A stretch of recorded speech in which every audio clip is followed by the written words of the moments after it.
नमस्कार दोस्तों, academic are के मैथ के यूट्यूब चैनल पर आपका स्वागत है। और जैसा कि आज हम लोग पीटी के दृष्टि से यदि देखें तो जो हमारा संसद है इसमें लोकसभा और राज्यसभा की हम लोग चर्चा करेंगे।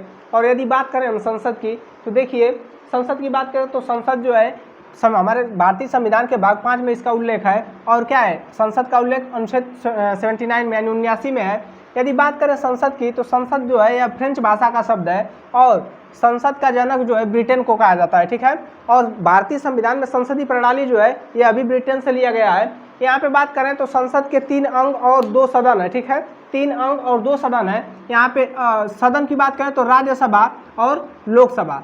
यदि सदन की बात करें तो यहाँ पे राज्यसभा जो है यह संसद का प्रथम सदन है और ये क्या है, यह द्वितीय सदन इसको माना जाता है, यानी उच्च सदन और निम्न सदन माना जाता है, ठीक है।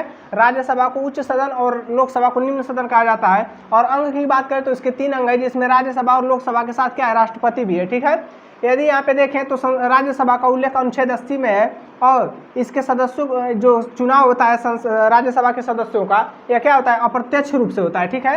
राज्यसभा के सदस्यों का चुनाव अप्रत्यक्ष रूप से होता है। और अधिकतम सीट की बात करें यदि राज्यसभा में तो अधिकतम सीट कितनी है, 250 अधिकतम सीट है। और वर्तमान में 245 सीट है, ठीक है। वर्तमान में 245 सीट है। देखिए यहाँ पे बात करें टॉप 5 राज्य की, यानी अधिकतम 5 राज्य ऐसे अधिकतम राज्यसभा के अधिकतम सीट वाले 5 राज्य है, जो कुछ इस प्रकार है। उत्तर प्रदेश में 31 सीट है, सबसे अधिक है।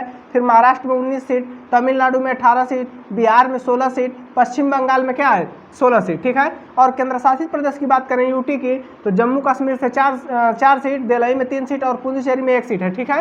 अब आएंगे यहाँ पे हम देखेंगे लोकसभा।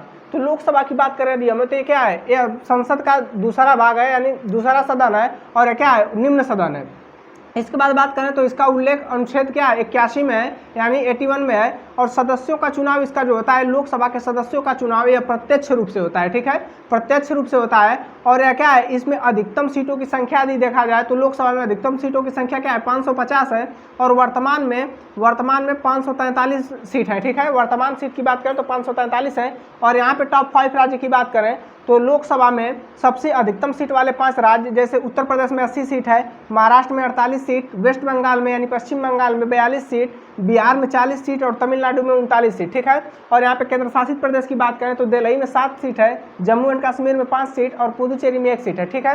बात करें हम इसके बाद बात करें हम अधिकतम सीट की तो जो ये 550 सीट वर्तमान में अधिकतम 550 सीट है, या क्या है, 2019 से पहले क्या थी, 552 सीट थी, ठीक है, 552 सीट। या 104वां संविधान संशोधन, 104वां संविधान संशोधन की बात करें यानी कॉन्स्टिट्यूशनल अमेंडमेंट, ठीक है, 104वां संविधान संशोधन 2019 की बात करें तो 2019 द्वारा, ठीक है, 104वां संविधान संशोधन 2019 द्वारा इसमें जो राष्ट्रपति एंग्लो इंडियन को चुनता था उसको क्या है, हटा दिया गया और वर्तमान में क्या है, अधिकतम सीट 550 हो गई, ठीक है। और यहाँ पे बात करें यदि राष्ट्रपति की तो राष्ट्रपति को अभिन्न अंग क्यों कहा जाता है, ठीक है। तो राष्ट्रपति जो होता है, जो संसद के दोनों सदन है, राज्यसभा और लोकसभा, इन दोनों से मिलकर जब कोई विधेयक पारित होता है, ठीक है, जब कोई विधेयक पारित होता है तो यह राष्ट्रपति के पास जाता है और राष्ट्रपति क्या है, इस पर जब तक हस्ताक्षर नहीं करता है तब तक यह क्या है, इसको विधि नहीं माना जाता है, ठीक है। तो इस पर राष्ट्रपति सिग्नेचर करता है अपना और इसके बाद क्या है, इसको विधि माना जाता है। इसीलिए क्या है, इसको संसद का अभिन्न अंग कहा जाता है राष्ट्रपति को, ठीक है। तो आज की वीडियो में बस इतना ही, धन्यवाद।